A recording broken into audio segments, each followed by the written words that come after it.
엄마, 이제 양로원에서 편하게 지내세요. 75세 김영란은 아들의 차가운 말에 고개를 끄덕였습니다. 뭐니 때문에 우리 애들이 놀림받는다고요. 가난한 할머니 돈집 애들이라고. 며느리 정미래의 독한 말이 향란에 가슴을 찔렀습니다. 하지만 그들은 몰랐습니다. 자신들이 그토록 없이 여기견 어머니가 바로 대한민국 1위 제약회사에 숨겨진 창업주라는 사실, 그리고 아들이 목숨보다 소중히 어기는 직장이 바로 어머니 회사의 하청업체라는 것을. 이제 모든 진실이 밝혀질 때가 왔습니다. 독순이 사랑방 지금 이야기가 시작됩니다. 겨울 비가 차갑게 내리던 2023년 12월에 어느 오후였습니다. 서울 외곽의 한 양로원 앞에서 75세 김영란이 낡은 가방 하나를 든 채 서 있었습니다. 그녀의 옆에는 44대 중반의 아들 김재영과 며느리 이정미래가 서서 시계를 잡고 들여다보고 있었죠. 아들아, 정말 이렇게 해야 하는 거니? 향란에 떨리는 목소리에 재현은 고개를 돌렸습니다. 엄마, 저희도 살아야죠. 애들 교육비에 집 대출금까지. 그래도 나는 내 엄마인데 엄마가 우리를 도와주신 적이 있어요. 미래가 날카롭게 끼어들었습니다. 우리 애들이 학교에서 얼마나 논란받는지 아세요? 가난한 할머니 눈집 애들이라고 향란에 눈가에 눈물이 맺혔지만 그녀는 참았습니다. 알겠다. 내가 너희한테 짐이 되는구나. 엄마, 그런 뜻이 아니라. 아니야, 재현아. 내 말이 맞다. 향란이 가방끈을 더 꽉 잡았습니다. 나 같은 늙은이가 젊은 부부 발목 잡으면 안 되지. 그때 양로원 직원이 나와서 향란을 안내했습니다. 어르신, 이쪽으로 오세요. 방을 안내해 드릴게요. 재현이 마지막으로 돈봉투를 내밀었습니다. 엄마, 이거라도 쓰세요. 매달 용돈도 보내드릴게요. 하지만 향란은 그 돈봉투를 받지 않았습니다. 됐어. 나 스스로 해결할 테니까 걱정 말아라. 어머님이 뭘 해결해요? 돈도 없으시면서. 미래의 비웃음 섞인 말에 향란은 고개만 끄덕였습니다. 그래, 나는 돈도 없는 늙은이야. 양로원 문이 닫히고 재현과 미래는 안도의 한숨을 쉬며 돌아갔습니다. 드디어 속이 시원하네. 이제 우리 생활도 좀 여유로워질 거야. 하지만 그들은 몰랐습니다. 자신들이 방금 버린 그 할머니가 어떤 분인지를. 양로원 201호는 4평 남짓한 작은 방이었습니다. 낡은 침대 하나와 작은 옷장, 그리고 창문 하나가 전부였죠. 향란은 가방에서 남편의 사진을 꺼내 침대 옆 선반에 올려놓았습니다. 여보, 우리 아들이 결국 이런 선택을 하는구나. 사진 속 남편은 따뜻하게 웃고 있었습니다. 30년 전 그가 세상을 떠나던 그날이 생각났습니다. 향란아, 우리 재현이를 잘 키워줘. 하지만 절대 응석바지로 만들지는 마. 무슨 말씀이세요? 고생을 모르고 자란 아이는 나중에 부모의 고마움도 모르게 돼. 우리 아들이 진짜 어른이 될 때까지는 내가 모은 재산 얘기는 절대 하지 마. 그럼 언제까지요? 그 아이가 스스로서 다른 사람을 배려할 줄 알게 될 때까지. 남편은 향란의 손을 꽉 잡았습니다. 약속해줘. 재현이가 진짜 좋은 사람이 되었다는 확실히 들기 전까지는 절대로. 알겠어요. 번서. 여보, 약속할게요. 그렇게 30년이 흘렀습니다. 향란은 남편과의 약속을 지키기 위해 평생을 가난한 어머니로 살아왔습니다. 하지만 이제 그 시험의 결과가 나온 것 같았습니다. 똑똑? 방문을 두드리는 소리에 향란이 고개를 돌렸습니다. 들어오세요. 문이 열리고 60대 여성이 들어왔습니다. 안녕하세요. 저는 옆방에 있는 박순례예요. 아내, 저는 김영란입니다. 순례가 향란 옆에 앉았습니다. 처음 오시면 다들 힘드시죠? 저도 처음에는 많이 울었어요. 아드님이 모셔다 드린 거예요? 저희 아들도 처음에는 집에서 모시려고 했는데 며느리가 싫어해서요. 순례의 말에 향란은 깊은 공감을 느꼈습니다. 요즘 젊은 사람들은 다들 바쁘니까요. 맞아요. 그래도 한 달에 한 번씩은 와요. 용돈도 주고 그러시면 다행이네요. 향나는 쓸쓸하게 웃었습니다. 자신의 아들은 언제 다시 올지 알 수 없었으니까요. 향난 씨도 자식분이 자주 오실 거예요. 처음에는 다들 그래요. 하지만 향나는 고개를 저었습니다. 우리 아들은 바빠서 잘 못 놀 것 같아요. 그날 밤 향나는 창밖을 바라보며 긴 생각에 잠겼습니다. 30년 동안 숨겨왔던 진실을 이제 밝혀야 할 때가 온 건 아닐까요? 한편 김재현은 서울 강남구에 위치한 바이오텍 솔루션이라는 중견 제약회사에서 과장으로 일하고 있었습니다. 이 회사는 대한민국 1위 제약회사인 한결제약의 주요 하청업체였죠. 재현아, 오늘 회의 준비는 잘 됐지? 부장인 이성철이 재현의 자리로 왔습니다. 네, 부장님. 한결제약 쪽에서 요청한 자료 다 정리했습니다. 그래, 이번에 계약랑 따르면 우리 부서는 올해 목표 달성이야. 재현의 얼굴에 자신감이 넘쳤습니다. 한결제약이 워낙 까다로워서 힘들지만 이번엔 꼭 성공시키겠습니다. 한결제약이 업계에서 가장 큰 회사니까 당연히 까다롭지. 근데 정말 신기한 건 창업주가 누군지 아무도 모른다는 거야. 그러게요. 30년 넘게 정체가 베일에 쌓여 있다고 하던데 성철이 고개를 끄덕였습니다. 김한결이라는 이름으로만 알려져 있고 실제로는 대리인들이 모든 걸 처리한다더라. 재현은 아버지 성함이랑 같은 이름에 깜짝 놀랐습니다. 하지만 동명이 인위기지하고 생각했습니다. 재현이 호기심 어린 눈으로 물었습니다. 정말 한 번도 안 나타났다고요? 응, 그래서 더 전설 같은 거지. 아무튼 오늘 회의 잘하자. 오후 2시 바이오텍 솔루션의 회의실은 긴장감으로 가득했습니다. 한결제약에서 온 임원들 앞에서 재현이 발표를 시작했습니다. 저희가 개발한 신약 임상시험 결과를 보고 드리겠습니다. 재현의 목소리에는 열정이 가득했습니다. 기존 약물 대비 효과는 30% 향상되었고 부작용은 50% 감소했습니다. 한결제약의 상무의 차미로가 고개를 끄덕였습니다. 인상적이네요. 그런데 생산 단가는 어떻게 되나요? 현재 아약한 정당 15원이면 기존 약물보다 20원 정도 저렴하네요. 재현이 자신있게 대답했습니다. 네, 저희가 독자 개발한 제조 공법 덕분입니다. 회의가 끝나고 한결제약 임원들이 돌아간 후 재현은 동료들과 축배를 들었습니다. 이번엔 정말 잘 된 것 같아. 재현이 형 덕분이에요. 발표가 정말 완벽했어요. 그때 재현의 핸드폰이 울렸습니다. 아내 미래에게 걸려온 전화였죠. 여보, 오늘 회의 어떻게 됐어? 잘 됐어. 이번엔 계약 성사될 것 같아. 정말 그럼 보너스도 많이 나오겠네? 아마도. 그런데 엄마는 어때? 양로원에서 잘 지내시나? 미래의 목소리가 차갑게 변했습니다. 걱정할 필요 없어.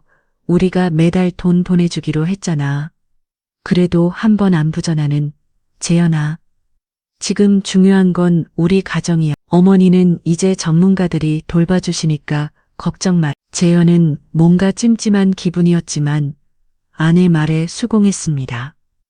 그래, 내 말이 맞아. 하지만 그는 몰랐습니다. 자신이 그토록 다니고 싶어하는 한결제약과의 계약이 실제로는 어떤 의미인지를 양로원에서의 일주일이 지났습니다. 향나는 다른 할머니들과 함께 오후 시간을 보내고 있었습니다. 향난 씨, 아드님한테서 연락 왔어요? 순례가 걱정스럽게 물었습니다. 아직 안 왔어요. 바쁘니까요. 그래도 너무하네요. 일주일이나 지났는데 옆에 있던 다른 할머니 김정자가 혀를 찼습니다. 요즘 자식들이 다 그래요. 부모를 짐으로만 생각하니까. 향나는 쓸쓸하게 웃었습니다. 제가 가난해서 그런 거예요. 돈이라도 있으면 달랐을 텐데. 향난 씨, 그런 말씀 마세요. 돈이 전부는 아니에요. 하지만 향나는 마음속으로 생각했습니다. 정말 돈이 전부가 아닐까. 그날 밤 향나는 남편의 사진을 보며 30년 전을 회상했습니다. 1995년 남편 김한결이 갑작스럽게 세상을 떠났을 때였습니다. 향나나, 내가 몰래 모아둔 돈이 있어. 남편이 임종 전에 말했습니다. 돈이 작은 약국을 하면서 조금씩 모은 거야. 은행 금고에 10억이 있어. 향나는 깜짝 놀랐습니다. 10억이요? 어떻게 그렇게 많은 돈을 약을 만드는 일에 투자한 거요? 내가 개발한 신약 특허로 돈이 들어온 거지. 한결이 향란의 손을 잡았습니다. 이 돈으로 제약회사를 차려. 그리고 재현이를 잘 키워줘. 여보, 저는 그런 거 할 줄 몰라요. 할 수 있어. 당신이 얼마나 똑똑한 사람인. 남편이 세상을 떠난 후 향란은 정말로 제약회사를 차렸습니다. 회사 이름은 한결제약으로 지었죠. 남편의 이름을 따서 만든 것이었습니다. 처음에는 작은 회사였지만 향란의 뛰어난 경영 능력과 남편이 남긴 신약 특허로 회사는 급성장했습니다. 10년 후 한결제약은 대한민국 3위 제약회사가 되었습니다. 20년 후에는 1위까지 올라갔죠. 하지만 향란은 절대 겉으로 나서지 않았습니다. 모든 경영은 신뢰할 수 있는 전문 경영인들에게 맡기고 자신은 숨은 오너로 남아 있었습니다. 아들 재현에게는 계속 가난한 어머니로 남아있기 위해서였죠. 재현이 대학을 졸업하고 취업할 때도 결혼할 때도 향란은 도와주지 않았습니다. 남편과의 약속 때문이었습니다. 재현이가 스스로 성장할 때까지는 절대 도와주지 마라. 하지만 이제 그 결과가 나온 것 같았습니다. 자신의 친어머니를 양로원에 버리는 아들을 보며 향란은 깨달았습니다. 자신의 교육이 실패했다는 것을. 그날 밤 향란은 오랜만에 비서 차영희에게 전화를 걸었습니다. 회장님, 안녕하세요. 그동안 어디 계셨어요? 영희야, 나 지금 양로원에 있어. 네, 양로원이요? 응, 우리 재현이가 날 여기 보냈어. 전한 어머니로 영희의 놀란 목소리가 들렸습니다. 그럴 리가요. 회장님, 아드님이 회장님이 누구신지 아신다면 그게 문제야. 그 아이가 나를 진짜 가난한 어머니로만 알고 있거든. 회장님, 이제 진실을 말씀해 주시는 게 어때요? 향나는 한참을 생각했습니다. 아직은 아니야. 그 아이가 진짜로 뉘우칠 때까지 기다려볼게. 하지만 회장님이 양로원에 계신다는 게 괜찮아. 여기서 좀 더 지켜볼 거야. 하지만 향란의 마음 한편으로는 아들에 대한 마지막 시험을 준비하고 있었습니다. 재현의 아내 미래는 38세의 전업 주부였습니다. 고등학생인 딸 수진과 중학생인 아들 민호를 둔 그녀는 늘 더 나은 생활을 꿈꾸고 있었죠. 엄마, 우리 할머니 언제 와요? 수진이 물었습니다. 할머니는 이제 양로원에서 살 거요. 왜요? 우리 집에서 같이 살면 되잖아요. 미래의 표정이 굳어졌습니다.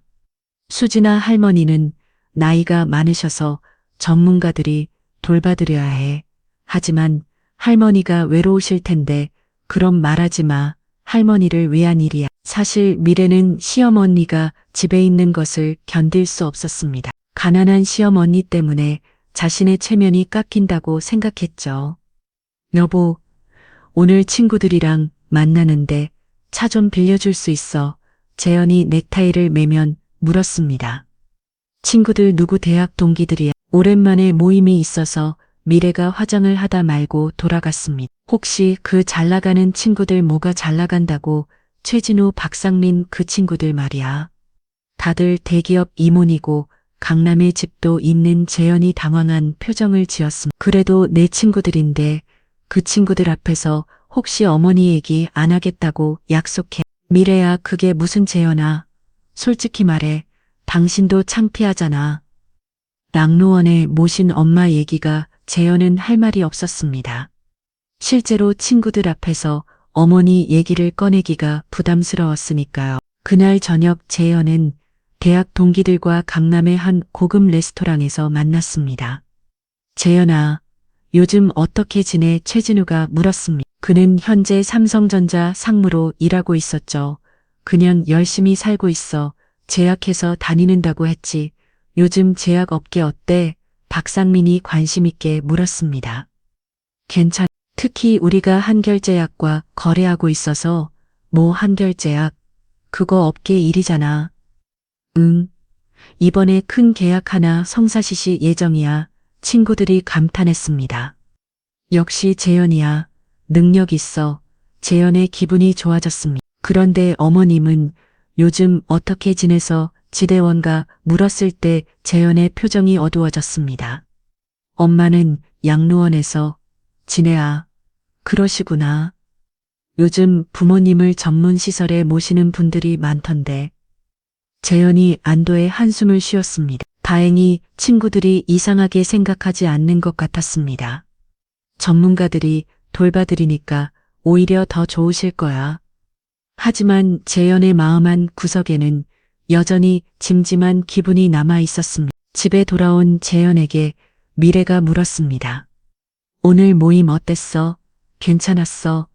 친구들도 다 잘 지내고 어머니 얘기는 안 했지? 그랬어.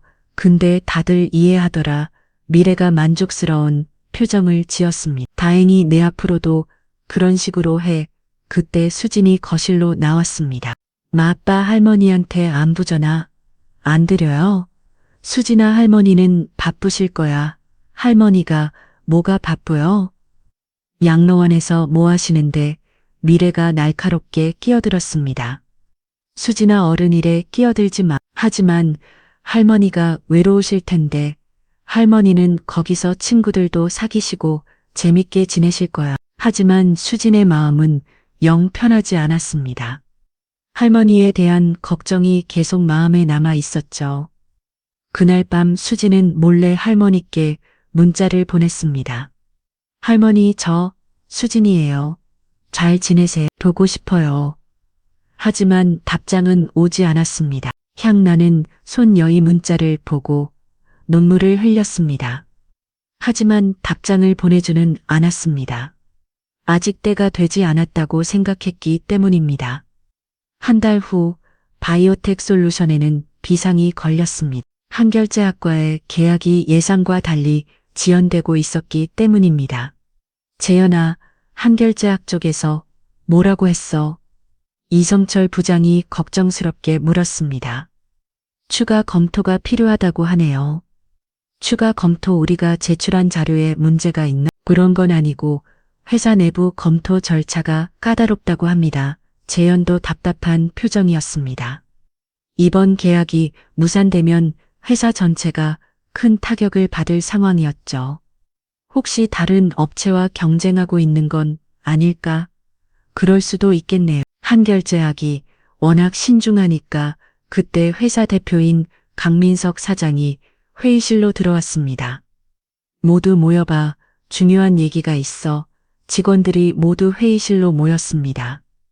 한결제약에서 연락이 왔어. 이번 주 금요일에 최종 점검을 한다고 해. 최종 점검이요? 응, 우리 회사 전체를 점검한다는 거야.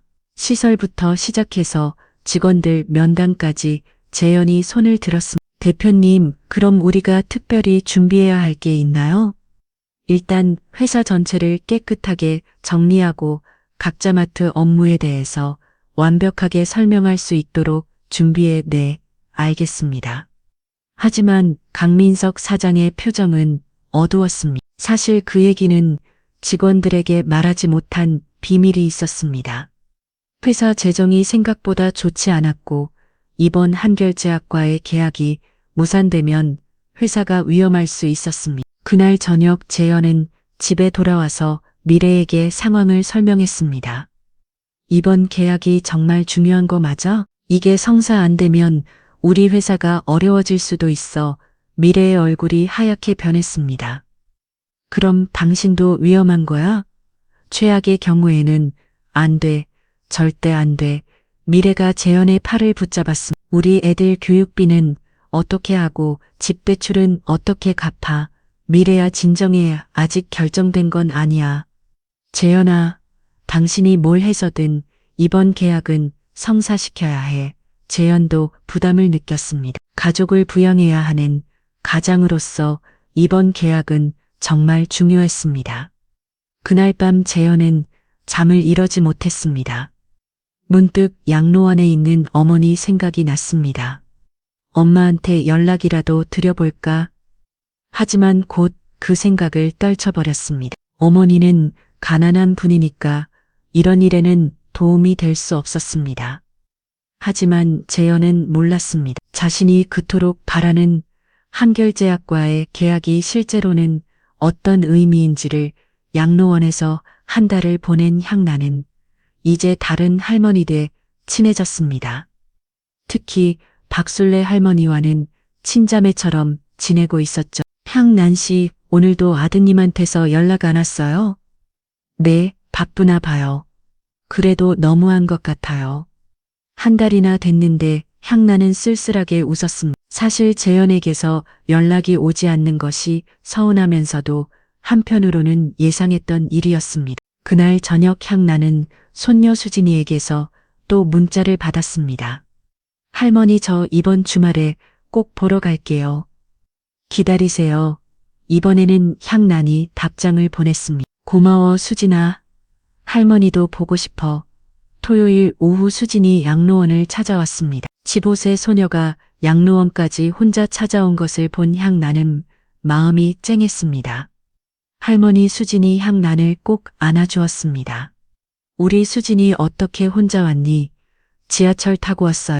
엄마 아빠는 바빠서 못 온다고 하더라고요. 그래도 위험한데 괜찮아요? 할머니, 저희 이제 고등학생이에요.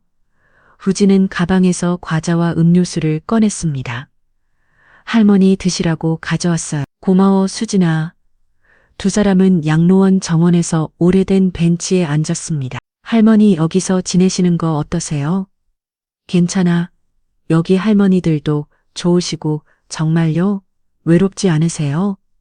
향나는 수진의 순수한 눈을 바라봤습니다. 수진아, 너만 이렇게 찾아와줘도 할머니는 행복해. 할머니 사실 저 궁금한 게 있어요. 뭐가 할머니는 정말 가난하세요? 향난이 깜짝 놀랐습니다. 왜 갑자기 그런 걸 물어보니 엄마가 항상 그러거든. 할머니가 가난해서 우리가 도와드려야 한다고 향난의 가슴이 쓰렸습니다. 할머니는 돈이 많지는 않아. 하지만 할머니는 저한테 항상 용돈도 주시고 생일 선물 더 사주셨잖아요. 그건 그리고 할머니 옷도 비싸 보이는 게 많았어요. 수진의 날카로운 관찰력에 향나는 당황했습니다. 수진아, 할머니는 정말 평범한 사람이야. 할머니 혹시 비밀이 있으신 거 아니에요? 향나는 손녀의 순수한 눈을 보며 마음이 흔들렸습니다. 하지만 아직은 때가 아니라고 생각했습니다. 수진아, 할머니가 언젠가 다 얘기해 줄게. 정말요? 응, 약속해. 수진이 돌아간 후 향나는 긴 생각에 잠겼습니다. 손녀가 자신의 정체를 의심하기 시작했습니다. 이제 정말로 진실을 밝힐 때가 온 것 같았습니다. 그날 밤 향나는 비서 차영희에게 전화를 걸었습니다. 영희야, 이번 주 금요일에 바이오텍 솔루션 점검 예정이지. 내 회장님 예정대로 진행됩니다. 내가 직접 가볼까 해. 내 회장님이 직접요? 응. 우리 재현이가 그 회사에서 일하고 있으니까 영희가 놀란 목소리로 말했습니다. 회장님, 그럼 아드님이 회장님을 알아보실 텐데 그게 목적이야. 이제 그 아이에게 진실을 알려줄 때가 됐어. 향나는의 목소리에는 결심이 가득했습니다. 알겠습니다. 회장님, 어떻게 진행하시겠습니까? 자연스럽게 그 아이가 스스로 깨달을 수 있도록 30년간 숨겨온 비밀을 드디어 밝힐 순간이 다가오고 있었습니다. 금요일 오전 9시 바이오텍 솔루션은 한결제약의 점검을 위해 비상체제에 돌입했습니다. 모든 직원들이 긴장한 얼굴로 업무를 점검하고 있었죠. 재현아, 발표 자료 다시 한번 점검해봐. 이성철 부장이 말했습니다. 네, 부장님 벌써 5째 확인하고 있어요. 재현의 얼굴에는 긴장감이 역력했습니다. 이번 점검이 자신의 운명을 좌우할 것이라는 생각에 잠을 제대로 이루지 못했습니다. 오전 10시 한결제 약 점검팀이 도착했습니다. 차영의 산무를 비롯해 5명의 임원진이 회사 로비에 들어서죠. 안녕하십니까. 바이오텍 솔루션 젠표 강민석입니다. 안녕하세요. 한결제약 차영의 산무입니다. 영의 뒤에는 또 다른 인물이 서 있었습니다. 검은색 정장을 입고 선글라스를 끼인 중년 여성이었죠. 이분은 저희 회사의 특별 고문이십니다. 영희가 간단히 소개했습니다. 직원들은 그 여성이 누구인지 궁금했지만 감히 물어볼 수는 없었습니다. 그럼 회사 시설부터 둘러보겠습니다. 점검은 체계적으로 진행되었습니다. 연구실 제조시설 품질관리실까지 모든 곳을 꼼꼼히 살펴봤습니다. 재현은 점검팀을 안내하며 설명을 담당했습니다. 이쪽이 저희 주력 연구실입니다.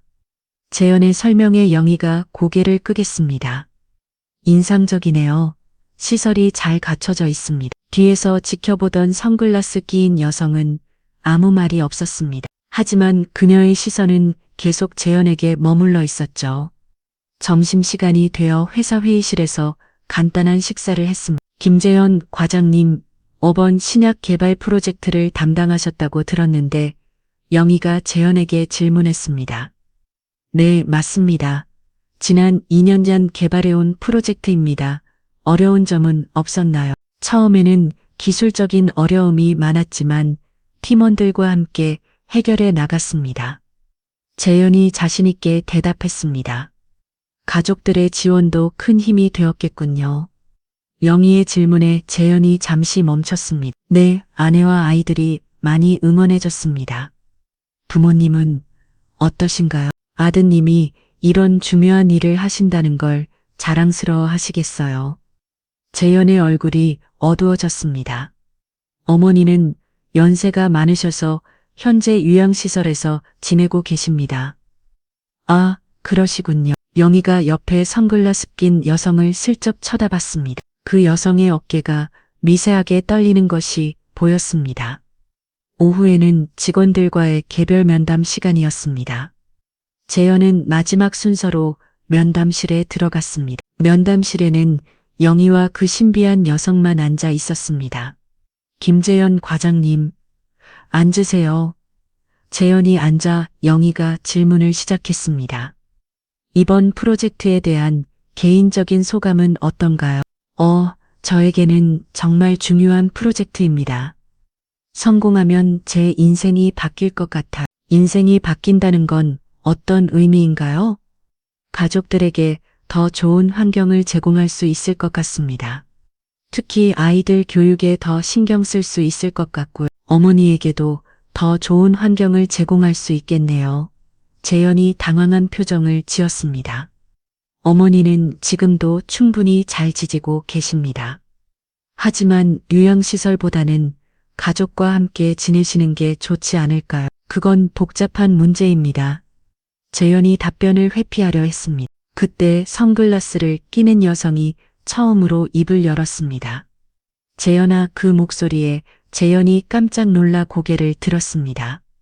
너무나 익숙한 목소리였습니다.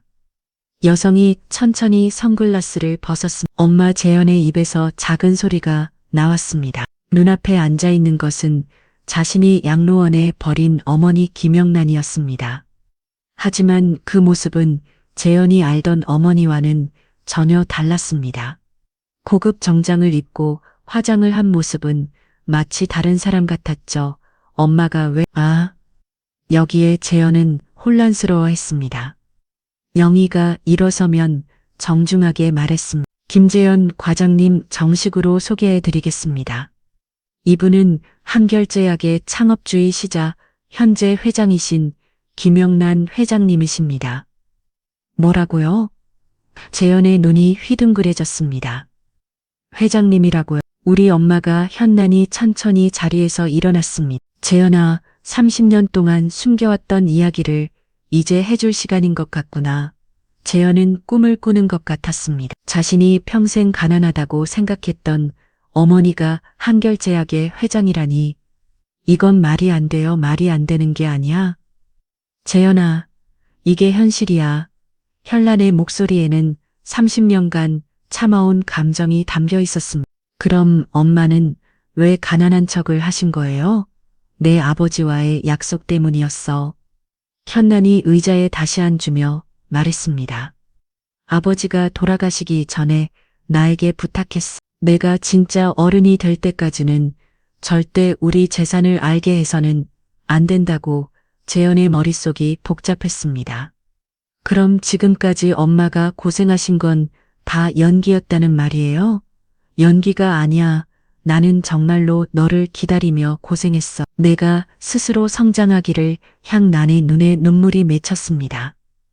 하지만 결과는 실망이었어. 재현아, 엄마, 너는 내 어머니를 양로원해버렸어.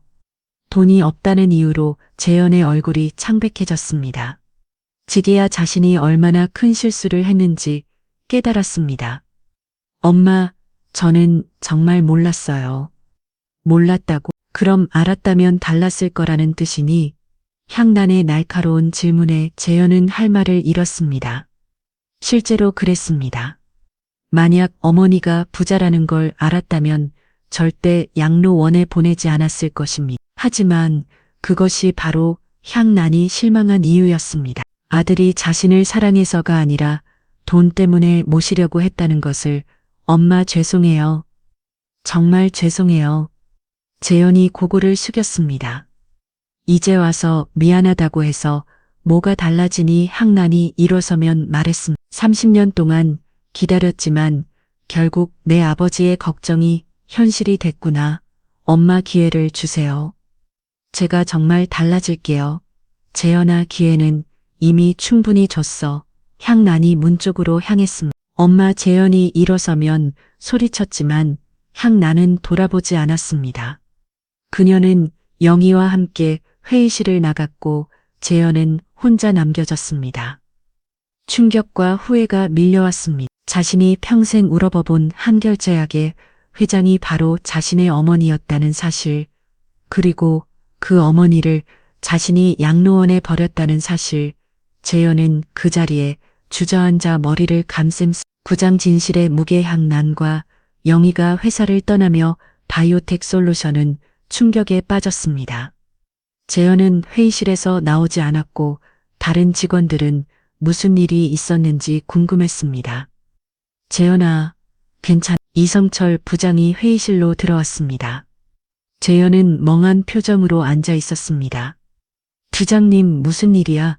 한결제약에서 뭐라고 했어? 재현은 한참을 망설이다가 입을 열었습니다. 부장님, 저 큰 실수를 한 것 같아요. 실수? 무슨 실수? 제가 한결제약 회장님을 모르고 있었어요. 성철이 이해하지 못하겠다는 표정을 지었습니다. 무슨 소리야? 재현이 떨리는 목소리로 말했습니다. 한결제약 회장님이 제 어머니예요. 뭐라고? 성철의 눈이 커졌습니다. 재현아, 정신 차려. 무슨 소리를 하고 있는 거야? 정말이에요. 부장님, 방금 전에 확인했어요. 재현이 상황을 자세히 설명했습니다. 성철은 믿을 수 없다는 표정이었습니다. 그럼 너희 어머니가 한결제약을 30년 동안 경영해 오신 거야? 그런데 넌 그걸 모르고 있었다고. 어머니가 일부러 숨기셨어요. 성철이 머리를 감쌌습니다. 재현아, 이거 큰일인데. 저도 알아요. 한결제약이 우리의 가장 중요한 고객사인데 내가 그 회장님의 아들이라니. 재현의 얼굴이 더욱 어두워졌습니다. 그런데 문제는 제가 어머니를 양로원에 보냈다는 거예요.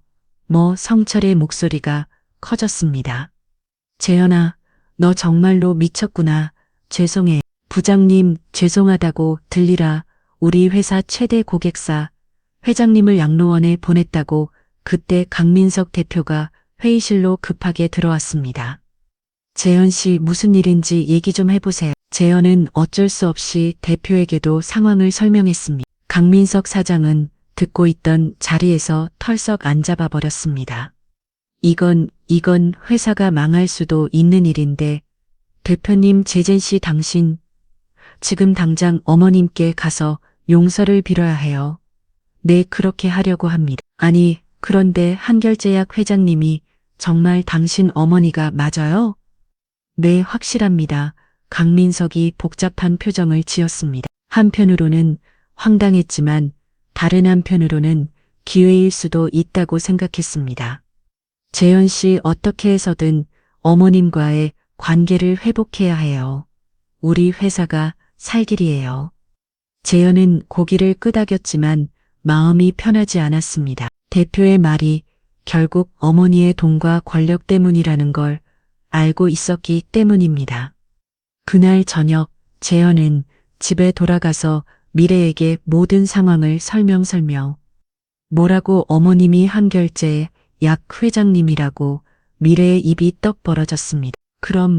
그럼 어머님이 엄청난 부자라는 말이야? 그런 것 같아 미래의 눈이 번뜩였습니다. 재현아, 이거 대박이잖아. 미래야 어머님께 당장 사과드려야 해. 많이 모셔와야 해. 미래의 태도 변화에 재현은 씁쓸했습니다. 한 달 전만 해도 시어머니를 내쫓자고 했던 사람이 이제는 모셔자고 하고 있었습니다. 수진아, 민호야, 이리 와봐. 미래가 아이들을 불렀습니다. 왜요? 너희 할머니가 엄청 대단한 분이신 것 같아. 할머니요? 수진이 눈을 반짝였습니다. 미래가 흥분해서 설명했습니다. 너희 할머니가 대기업 회장님이래. 정말요? 수진이 놀랐습니다. 하지만 곧 다른 생각이 들었습니다. 그럼 왜 할머니를 양로원에 보냈어요? 미래의 표정이 어색해졌습니다. 그건 우리가 몰랐잖아. 하지만 할머니가 부자든 간 하나는 상관없이 가족이잖아요. 수진의 말에 재현과 미래는 할 말을 잃었습니다. 15세 소녀의 순수한 지적이 그들의 가슴을 찔렀습니다. 수진아, 어른들, 일은 복잡한 거야. 복잡하지 않아요. 할머니는 할머니예요. 수진이 방으로 들어가 버렸습니다. 재현은 딸의 말에 더욱 부끄러워졌습니다. 아이가 오히려 어른보다 올바른 생각을 하고 있었습니다. 그날 밤 재현은 잠을 이루지 못했습니다. 어머니에 대한 죄책감과 앞으로 어떻게 해야 할지에 대한 고민으로 머릿속이 복잡했습니다. 한편 양로원에서 향난도 잠을 이루지 못하고 있었습니다. 30년간 참아왔던 감정이 터져나온 하루였습니다.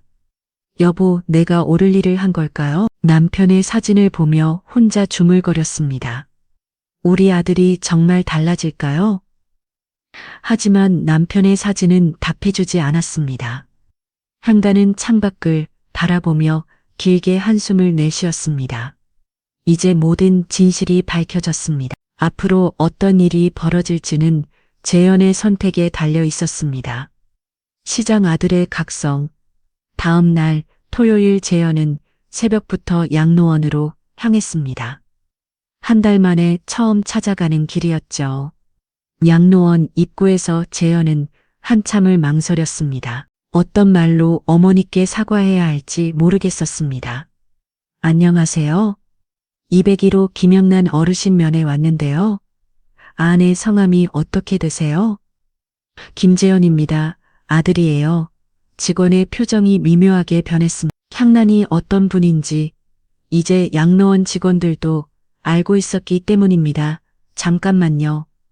어르신께 여쭤보겠습니다. 잠시 후 직원이 돌아왔습니다. 201호로 가시면 됩니다. 재현은 떨리는 마음으로 어머니의 방으로 향했습니다.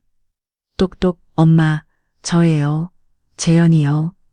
전화와 문을 열고 들어간 재현은 깜짝 놀랐습니다.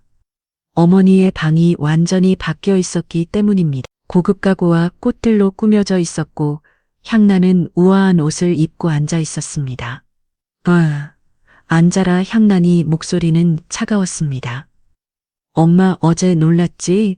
네, 정말 몰랐어요. 장난이 찻잔을 들며 말했습니다. 30년 동안 숨기고 살았으니까 왜 저한테 말씀 안 해주셨어요? 내 아버지와의 약속 때문이었어. 향란이 남편의 사진을 가리켰습니다. 아빠가요? 내 아버지가 돌아가시기 전에 부탁했어. 내가 진짜 어른이 될 때까지는 절대 재산 얘기를 하지 말라고. 재현이 고개를 숙였습니다. 저는 어른이 되지 못한 건가요? 내가 판단해봐. 너는 어른이니? 향란이 질문에 재현은 할 말이 없었습니다. 엄마 정말 죄송해요. 제가 너무 어리석었어요. 어리석었다는 걸 아는구나. 다시 기회를 주세요. 제가 정말 달라질게요. 향란이 찻잔을 내려놓았습니다. 재현아, 기회는 이미 30년 동안 줬어. 엄마, 나는 너를 기다리며 혼자 회사를 키웠어. 너를 위해서. 향란이 목소리에 감정이 실렸습니다. 하지만 결과는 어땠지? 내 어머니를 양로원에 버리는 거였어. 정말 죄송해요. 재현이 눈물을 흘렸습니다. 죄송하다고 해서 달라지니 엄마, 저 정말 몰랐어요. 만약 알았다면 어땠을까? 향란이 날카로운 질문이었습니다. 솔직히 말해봐. 내가 부자라는 걸 알았다면 양로원에 보냈을까? 재현은 대답할 수 없었습니다. 실제로 그랬을 것이기 겸인입니다. 그게 바로 문제야. 재현아, 향란이 자리에서 일어났습니다. 너는 나를 사랑해서가 아니라 내가 가진 것 때문에 모시려고 하는 거야. 그런 게 아니에요, 엄마. 그럼 뭐니? 저는 재현은 말을 이어가지 못했습니다. 자신도 확실하지 않았기 때문입니다. 그때 문이 열리며 수진이 들어왔습니다. 할머니, 수진이 향란을 꽉 안아주었습니다. 우리 수진이 왔구나. 향란의 표정이 부드러워졌습니다. 할머니, 아빠가 여기 왔네요? 아빠가 할머니한테 할 얘기가 있나 보다. 수진이 아빠를 보며 말했습니다. 아빠 할머니한테 사과드려야 해요. 수진아, 할머니가 부자든 간 하나 상관없어요. 할머니는 우리 가족이잖아. 15세 소녀의 순수한 말에 재현은 더욱 부끄러워졌습니다. 딸이 자신보다 훨씬 성숙했습니다. 할머니 집으로 돌아가요. 수진이 향란의 손을 잡았습니다. 우리 집이 할머니 집이에요. 향란의 수진의 머리를 쓰다듬었습니다. 고마워, 수진아. 하지만 할머니는 여기가 좋아. 왜요? 할머니를 진짜로 사랑하는 사람들이 여기 있거든. 그 말에 재현의 가슴이 찔렸습니다. 어머니가 자신들을 진심으로 사랑하는 사람으로 보지 않는다는 뜻이었습니다. 엄마, 저는 엄마를 정말 사랑해요. 그래, 그럼 증명해봐. 어떻게요? 향란의 창밖을 바라보며 말했습니다. 내가 다시 가난해진다면 어떻게 할 거니? 네, 만약 내가 모든 재산을 잃고 정말 가난한 할머니가 된다면 그래도 모실 거니? 재현은 망설였습니다. 솔직한 대답을 해야 할지 좋은 말을 해야 할지 갈등했습니다. 엄마, 솔직히 말해봐. 재현이 한참을 고민한 후 입을 열었습니다. 모르겠어요. 엄마, 모르겠다. 솔직히 말하면 제가 지금까지 엄마를 대한 방식이 잘못되었다는 걸 알겠어요. 하지만 당장 제가 완전히 달라질 수 있을지는 확실히 안 써요. 향란의 재현을 쳐다봤습니다. 적어도 솔직한 대답이었습니다. 그래도 노력하고 싶어요. 진짜 어른이 되고 싶어요. 어떻게 시간을 주세요. 제가 정말 변할 수 있다는 걸 보여드릴게요. 향란의 긴 침묵을 지켰습니다. 좋아, 마지막 기회를 줄게. 정말요? 하지만 조건이 있어. 무엇이든 하겠어요. 향란의 재현을 똑바로 바라봤습니다. 1년 동안 내가 한결제야. 회장이라는 걸 잊어라. 네, 나를 그냥 가난한 할머니로 여기고 대해봐. 1년 후에 내가 정말 달라졌다고 판단되면 그때 다시 생각해보겠어. 재현이 고개를 끄덕였습니다. 알겠어요, 엄마. 그리고 한 가지도 내 아내한테도 같은 조건을 제시해라. 내가 가난하다고 생각하고 1년 동안 대해보라고 재현의 얼굴이 어두워졌습니다. 진미래가 그 조건을 받아들일지 확실히 서지 않았습니다. 하지만 어머니에게 마지막 기회를 받은 만큼 최선을 다해야 했습니다. 알겠어요. 엄마, 꼭 그렇게 하겠어요. 그날 오후 재현은 집으로 돌아가서 미래에게 어머니의 조건을 전했습니다. 뭐라고? 1년 동안 어머니를 가난한 분으로 대하라고 그래야 한다고 그럼 우리가 뭘 얻는 게 있어? 미래의 반응은 예상대로였습니다. 미래야, 이건 돈의 문제가 아니야. 무슨 소리야? 어머님이 그렇게 부자신데 우리가 왜 고생해야 해? 그런 마음가짐으로는 재현이 미래를 설득하려 했지만 쉽지 않았습니다. 결국 재현은 혼자라도 어머니의 조건을 지키기로 결심했습니다. 진정한 아들이 되기 위한 마지막 기회였으니까요. 그로부터 10달이 지났습니다. 재현은 매주 주말마다 양로원을 찾아가 어머니를 돌봤습니다. 이쁜 꽃을 사서 가거나 직접 만든 음식을 가져가기도 했죠. 재현아 왔구나. 형남의 표정이 예전보다 단 부드러워졌습니다. 네, 엄마. 오늘은 수진이가 만든 쿠키 가져왔어요. 우리 수진이가, 네, 엄마 드시라고 직접 만들었어요. 형남이 쿠키를 하나 먹어봤습니다. 맛있네. 우리 소녀가 요리 솜씨가 좋구나. 수진이가 할머니 보고 싶어 해요. 다음에는 같이 올게요. 그래, 그렇게 해라. 재현의 노력을 보며 형남도 조금씩 마음이 열리고 있었습니다. 하지만 아직 완전히 신뢰하지는 않았습니다. 엄마 회사 일은 잘 되고 있어요? 재현이 조심스럽게 물었습니다. 한결제약과 바이오텍 솔루션의 계약은 결국 성사되었습니다. 형남의 배려 때문이었죠. 내 덕분에 잘 되고 있어. 제 덕분이요? 내가 개발한 신약이 정말 좋다구나. 재현이 놀랐습니다. 어머니가 자신의 업무를 자세히 알고 있었다는 사실에 엄마가 어떻게 30년 동안 너를 지켜보고 있었으니까 형남의 말을 재현은 감동했습니다. 어머니가 멀리서 남아 자신을 계속 보살펴주고 있었다는 것을 한편 집에서 미래는 여전히 불만이 많았습니다. 언제까지 이렇게 해야 하는 건데? 1년이라고 했잖아. 1년이 얼마나 긴 시간인데 재현이 한숨을 쉬었습니다. 아내를 설득하는 것이 가장 어려운 일이었습니다. 미래야, 이건 우리 가족을 위한 일이야. 가족을 위한다면서 왜 우리만 손해를 봐야 해? 손해가 아니야. 진짜 가족이 되는 거지. 하지만 미래는 이해하지 못했습니다. 그녀에게는 여전히 돈이 더 중요했으니까요. 3개월이 지나자 변화가 일어났습니다. 재현이 양로원에서 다른 할머니들과도 친해지게 된 것입니다. 재현 씨 어머님이 정말 좋으신 분이에요. 박술래 할머니가 말했습니다. 저희가 아플 때마다 챙겨주시고 외로울 때 말상때도 되어주시고 김정자 할머니도 덧붙였습니다. 재현은 어머니가 양로원에서 어떻게 지내는지 처음 알게 되었습니다. 다른 할머니들을 위해 자신의 돈으로 간식을 사주고 병원에 갈 때 동행해주고 외로운 분들의 이야기를 들어주는 어머머의 모습을 보며 재현은 감동받았습니다. 엄마 여기서 정말 행복하세? 여기 할머니들이 진짜 가족 같아. 향란의 대답에 재현은 복잡한 심정이었습니다. 현느긴 자신들보다 남인 할머니들을 더 가족같이 여긴다는 것이 엄마 저도 여기 할머니들께 뭔가 해드리고 싶어요. 정말 제가 할 수 있는 일이 뭐가 있을까요? 하나니 생각해봤습니다. 할머니들이 심심해 하시니까 가끔 와서 이야기 상대나 되어드리면 좋겠어.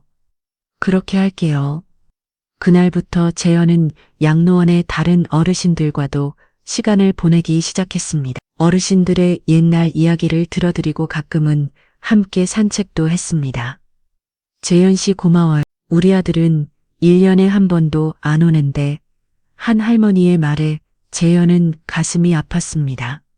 자신도 어머니를 그렇게 되었으니까요. 6개월이 지났을 때 재현에게 큰 변화가 일어났습니다. 어머니를 부자인 회장으로 보는 것이 아니라 정말 가난한 할머니로 여기게 된 것입니다. 그리고 그런 어머니를 사랑하게 되었습니다. 엄마, 저 이제 알겠어요. 뭘 제가 왜 어른이 되지 못했는지. 재현이 진심을 담아 말했습니다. 저는 지금까지 조건부로 사랑했어요. 엄마가 저에게 뭔가 해주실 때만 향란이 재현을 바라봤습니다. 하지만 진짜 사랑은 조건이 없는 거잖아요. 그걸 깨달았구나. 네, 늦었지만 재현이 어머니의 손을 잡았습니다. 엄마 사랑해요. 엄마가 부자든 가난하든 상관없이 향란의 눈에 눈물이 맺혔습니다. 30년을 기다린 말이었습니다. 고마워 재현아.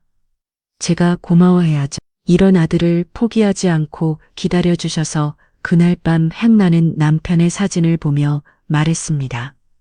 여보, 우리 아들이 드디어 언이 됐어요. 마침내 30년간의 기다림이 결실을 맺는 순간이었습니다. 하지만 아직 한 가지 더 해결해야 할 문제가 있었습니다. 며느리 미래였습니다. 12일 마지막 조건 7개월이 지났을 때 향란은 재젠에게 전화했습니다. 재현아, 내일 미래랑 같이 양로원으로 와봐. 네 엄마, 무슨 일 있으세요? 미래에게 마지막 기회를 주려고 해 이틀날 재현과 미래가 양로원을 찾아왔습니다. 미래는 시어머니를 만나는 자리라서 조준스럽게 옷을 골라 입고 왔습니다. 어머님 안녕하세요. 미래의 목소리에는 예전과 달리 조심스러움이 묻어 있었습니다. 앉아라. 향란이 두 사람을 앉았매. 미래야, 솔직하게 물어볼게. 향란이 미래를 똑바로 바라봤습니다. 너는 나를 정말 사랑하니? 아니면 내 돈 때문이니? 미래가 당황해서 입을 열었다가 다시 닫았습니다. 솔직히 대답하기 어려웠기 때문입니다. 대답하기 어렵지. 어머님, 괜찮아. 솔직한 게 좋아. 향란이 창밖을 바라보며 말했습니다. 나도 알고 있어. 내가 처음에는 돈 때문에 관심을 보이기 시작했다는 걸. 미래의 얼굴이 붉어졌습니다. 듣긴 것 같아서 부끄러웠습니다. 하지만 사람은 변할 수 있다고 생각해 향란이 다시 미래를 바라봤습니다. 그래서 너에게 마지막 기회를 주려고 해. 정말요? 미래의 목소리에 희망이 섞였습니다. 조건이 있어. 어떤 조건이든 하겠어요. 향란이 진지하게 말했어. 앞으로 3달 동안 매주 토요일마다 이 양로원에 와서 봉사활동을 해라. 봉사활동이요? 응. 할머니들 씻겨드리고 산책 도와드리고 말동무 해드리고. 미래의 표정이 미묘하게 변했습니다. 그런 일들을 해본 적이 없었기 때문입니다. 3달 동안 한 번도 빠지지 말고 성실하게 해라. 그러면 너를 진짜 며느로 인정해주겠어, 어머. 하지만 단 한 번이라도 불평하거나 성의 없이 한다면 그때는 정말 끝이야. 향란의 목소리가 단호했습니다. 미래가 재현을 쳐다봤습니다. 재현이 고개를 끄덕이며 격려했습니다. 알 수 있어, 미래야. 알겠습니다. 어머니, 3달 동안 최선을 다하겠어요. 하지만 미래의 마음속으로는 내가 그런 일을 할 수 있을까? 라는 걱정이 들었습니다. 그 주 토요일 미래는 처음으로 양로원 봉사활동을 시작했습니다. 미라 씨, 오늘은 박정호 카런이 목욕 도와드리는 일부터 해보세요. 간병사 선생님이 안내했습니다. 목욕을 제가요? 네, 할머니 혼자서는 힘드시거든요. 미래는 처음에 당황했습니다. 다른 사람의 몸을 씻겨드린다는 것이 어색하고 부담스러웠습니다. 할머니, 안녕하세요. 어머, 새로운 분이네. 고마워요. 박정우 카런이가 환하게 웃었습니다. 하지만 목욕을 도와드리는 과정에서 미래는 여러 번 인상을 찌푸렸습니다.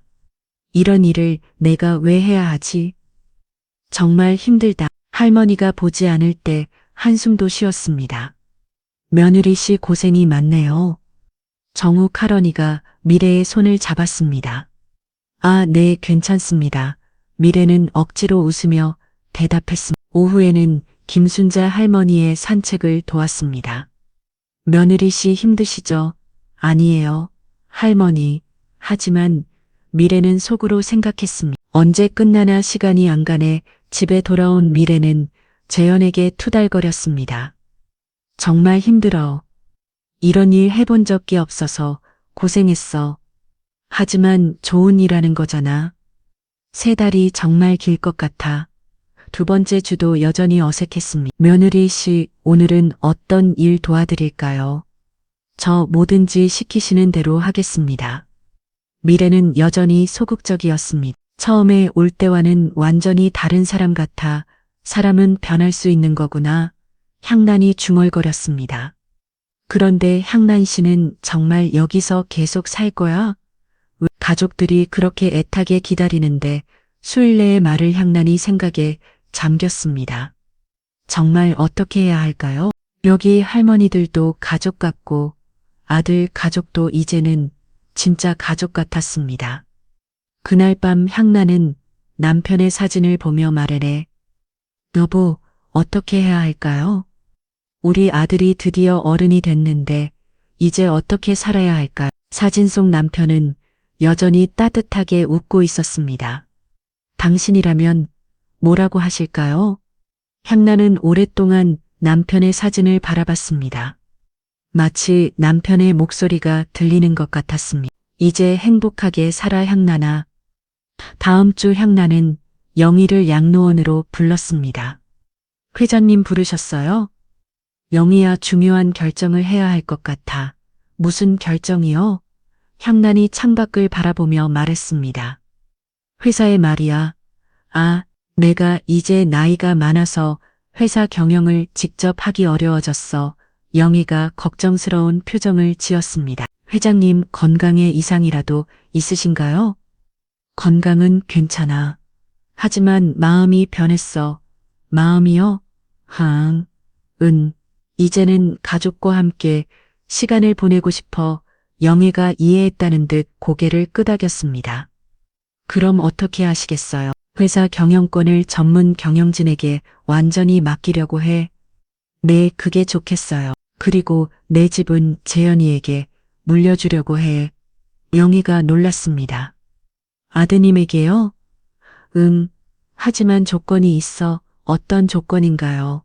향란이 진지하게 말했습니다. 재현이가 직접 회사 경영에 참여하는 게 아니라 주주로서만 참여하게 할 거야.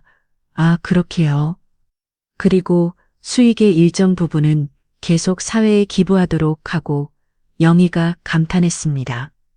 역시 회장님 다우신 결정이네요. 이렇게 하면 재현이가 갑자기 큰 돈을 갖게 되더라도 망가지지 않을 거야. 맞아요. 점진적으로 책임감도 기를 수 있고. 향란이 만족스러운 표정을 지었습니다. 영희야, 이 일 진행해 줄 수 있겠니? 물론이죠, 회장님. 그리고 하나 더. 네, 여기 양로원에 후원금을 늘려서 시설을 더 좋게 만들어줘. 네, 알겠습니다. 영희가 일어서면 말했습니다. 회장님, 그럼 이제 정말 가족들과 함께 지내실 건가요? 네, 향란이 미소 지었습니다. 아직 결정하지 않았어. 하지만 가능성은 열어두고 있어. 그날 저녁 향란은 양로원 할머니들에게 자신의 계획을 말했습니다. 향란 씨, 정말 좋은 결정이야. 박술래가 말했습니다. 가족과 함께 지내는 게 가장 좋지. 하지만 우리는 어떡하지? 향란 씨 없으면 외로울 텐데. 김정자가 아쉬워했습니다. 걱정 마세요. 제가 자주 놀러 올 거예요. 저만? 네. 여러분은 제 진짜 가족이니까. 할머니들이 환하게 웃었습니다. 그리고 양로원 시설도 더 좋게 만들어줄 거예요. 그건 왜? 여러분이 더 편하게 지내시라고. 할머니들이 감동했습니다. 향란 씨, 정말 고마워. 저야말로 고마워요. 여러분 덕분에 진짜 가족이 뭔지 배웠거든요. 그날 밤 향나는 마지막 결심을 했습니다. 30년간의 기다림을 끝내고 진짜 가족들과 함께 새로운 삶을 시작하기로 다음 주 금요일 향나는 재현에게 전화했습니다. 재현, 나 오늘 저녁에 미래랑 애들이랑 다 같이 와볼래? 네, 엄마, 무슨 일 있으세요? 중요한 얘기가 있어. 저녁 7시 김재현 가족이 양로원을 찾아왔습니다. 이번에는 온 가족이 함께였습니다. 할머니 수진과 민호가 향란에게 달려갔습니다. 우리 손주들 왔구나. 향란이 아이들을 안아주었습니다. 어머님 안녕하세요. 미래도 예전과는 완전히 다른 모습이었습니다. 진심으로 공손한 인사였습니다. 모두 앉아라. 향란이 가족들을 둘러 앉았습니다. 오늘 너희에게 마지막 시험을 하려고 해. 시험이요? 재원이 긴장했습니다. 응, 아주 간단한 시험이야. 향란이 미소 지었습니다. 만약 내가 정말로 모든 재산을 사회에 기부한다면 가족들이 서로를 쳐다봤습니다. 이번에는 다른 반응이었습니다. 그러시면 저희가 더 열심히 일해야겠네요. 재원이 차분하게 대답했습니다. 그래, 네, 어머니 덕분에 일자리가 있는 것만으로도 감사한데 더 이상 뭘 바라겠어요. 취미, 미래도 끝하겠습니다. 저도 마찬가지예요. 어머님이 건강하시면 그게 최고죠. 정말 그렇게 생각하니, 네, 돈보다 가족이 더 소중하다는 걸 이제야 알았어요. 향란이 만족스러운 표정을 지었습니다. 수진아, 너는 어떻게 생각하니? 할머니가 기부하시면 더 좋은 일 아니에요? 왜 가난한 사람들이 도움을 받으니까? 수진의 순수한 대답에 어른들이 웃었습니다. 민호는 저도 수진 누나랑 같은 생각이에요. 향란이 고개를 끄덕였습니다.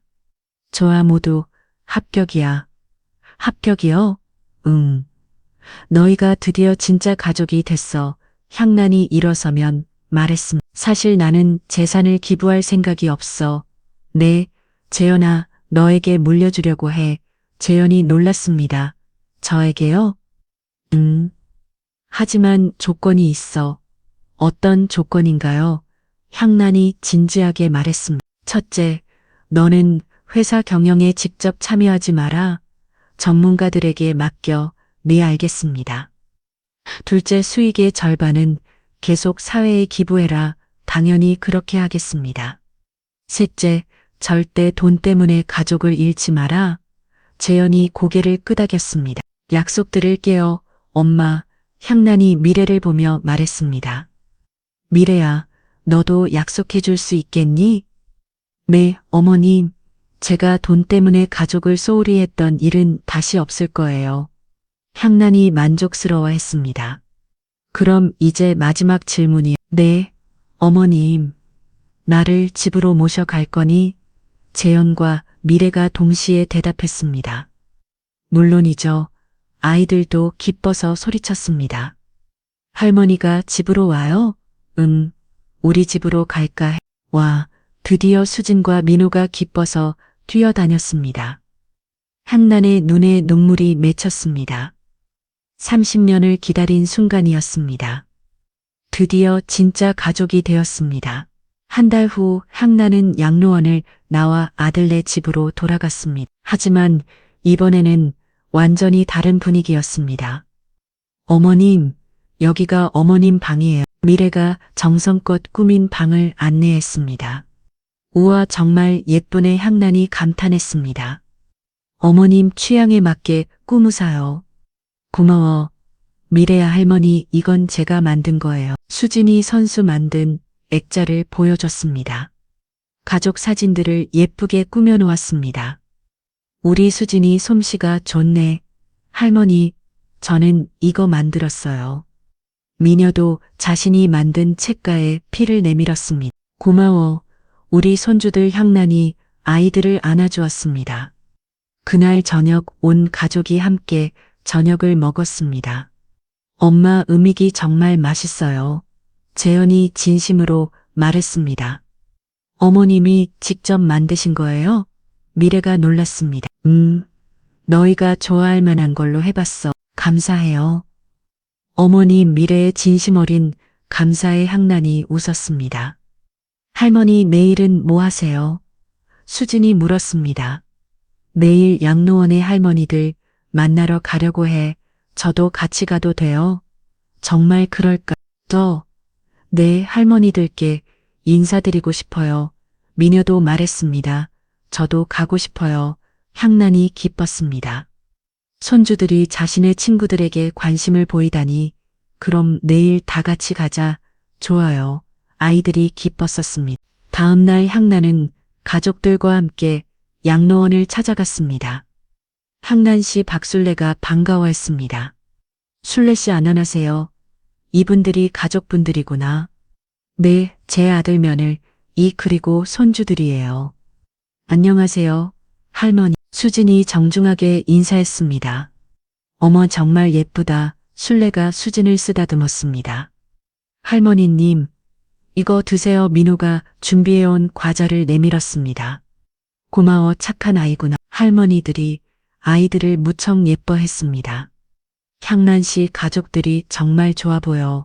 김정자가 말했습니다. 네, 이제야 진짜 가족이 된 것 같아요. 그래, 그게 가장 중요한 거지. 그날 오후 향난은 가족들과 함께 양로원 정원을 산책했습니다. 엄마 정말 행복해 보이세요. 재현이 말했습니다. 정말 행복해. 저희도 행복해요. 미래가 덧붙였습니다. 처음에는 돈 때문에 어머님을 모시려고 했는데 이제는 정말 사랑해서 모시고 있어요. 향난이 며느리의 손을 잡았습니다. 고마워. 미래야 늦었지만 깨달아줘서 저야말로 고마워요. 진짜 어머니가 뭔지 가르쳐 주셔서 그때 수진이 뛰어왔습니다. 할머니 저기 할머니들이 할머니 찾으세요. 그래 가볼까? 향난이 일어났습니다. 향난 씨 술래가 손을 흔들고 있었습니다. 우리가 치사진 찍자. 좋아요. 향난이 달려갔습니다. 재현이와 미래 그리고 아이들도 따라갔습니다. 다 같이 찍을까요? 미래가 제안했습니다. 정말요? 탈머니들이 기뻐했습니다. 네, 우리 모두 가족이잖아요. 그렇게 큰 가족 사진이 찍혔습니다. 향난과 양로원, 할머니들, 그리고 재현 가족까지 진짜 가족의 모습이었습니다. 3년이 지난 어느 봄날이었습니다. 향난은 아들 네 집에서 행복하게 지내고 있었습니다. 한결제약은 여전히 업계 일회를 지키고 있었고 사회 기부도 꾸준히 하고 있었습니다. 재현은 약속대로 회사 경영인은 직접 참여하지 않고 주주로서의 역할만 하고 있었습니다.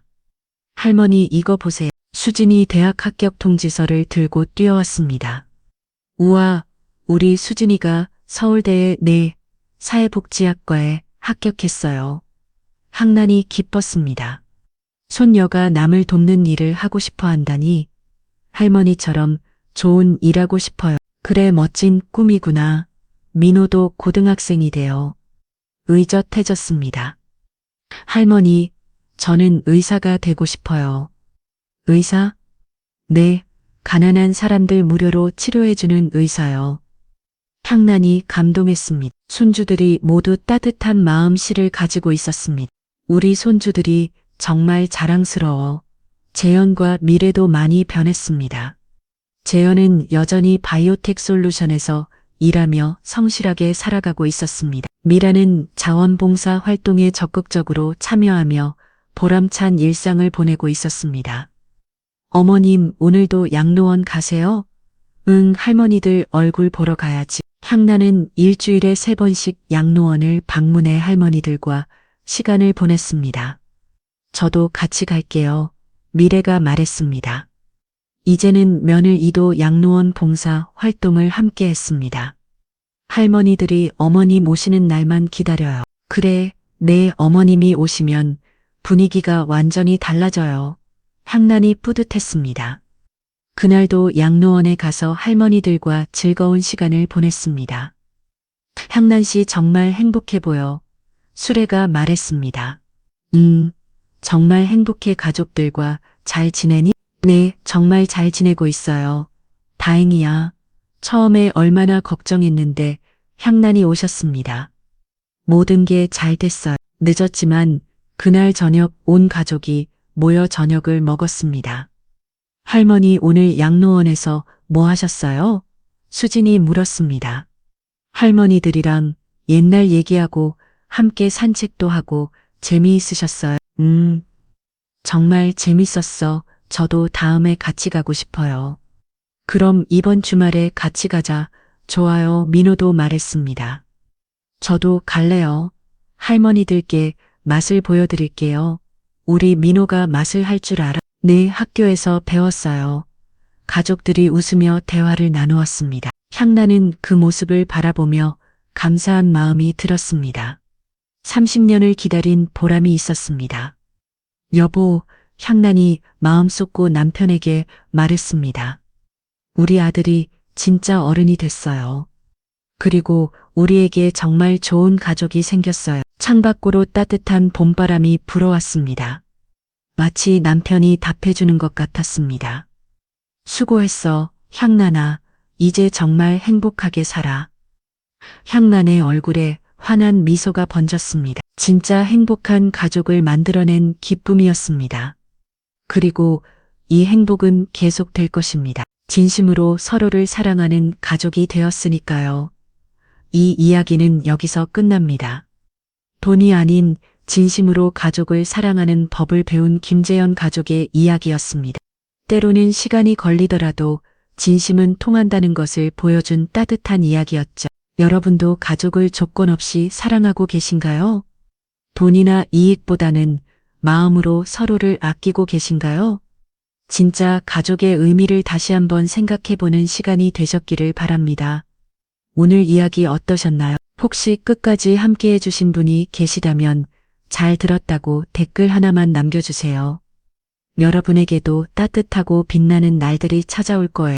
구독과 좋아요는 다음 이야기를 이어가는 큰 힘이 됩니다. 지금까지 똑순이 사랑방이었습니다.